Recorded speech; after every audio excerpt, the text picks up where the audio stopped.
Welcome to my studio. I'm Kate Daly, and my studio is Studio 414 in the Northrup King Building. I've been here approximately 5 years, and I've been doing ceramics for 10 years. You know, a number of years ago, I started out my creative energies in fiber work. I'm former president of the Weavers Guild of Minnesota, as well as I started the Knitters Guild of Minnesota in the Twin Cities area. But there was something that was just really compelling that drew me from the fiber world into ceramics, and I think it's one of the few artistic expressions, at least for me, that where I totally get lost, where I don't think of anyone else, anything else, any other issues other than focusing on my work. And that's what is really enjoyable as well as frustrating at the same time. But it's a very compelling medium that really requires your attention, not just at one specific point of time, designing the work or starting from an idea, but then moving forward in terms of throwing or hand building, and then going through the process of trimming, firing, and then ultimately with the glazing. And the glazing is really one of the areas that I really enjoy. With my glazes, I've spent several years testing as well as experimenting with glazes. So they are glazes that are unique to my own work. Amber glazes, the cobalt blue, as well as the copper greens.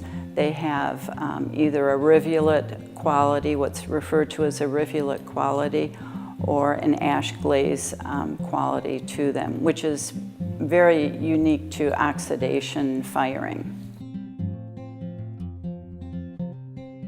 Some of the pieces that I really enjoy and that other people have enjoyed purchasing and using, this is a tray, and one of the things that I really like about it is the interior color, which is kind of a buttery yellow, and yellow is not always an easy color to create, and so that's especially unique to my work. Another aspect of my work that's unique are the wood stamped impressions, and some are commercial but also enhanced with my own overlay of designs. Some of my more recent work has been focusing on what I have called EyePots. That's E-Y-E-P-O-T-S.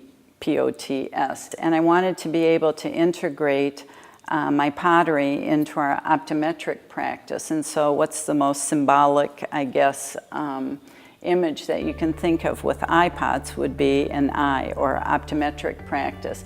But actually, as I started working on them, the other thing that really came to mind that really connected not only my ceramic work and our family business, but was also my academic background, my background in clothing and human behavior.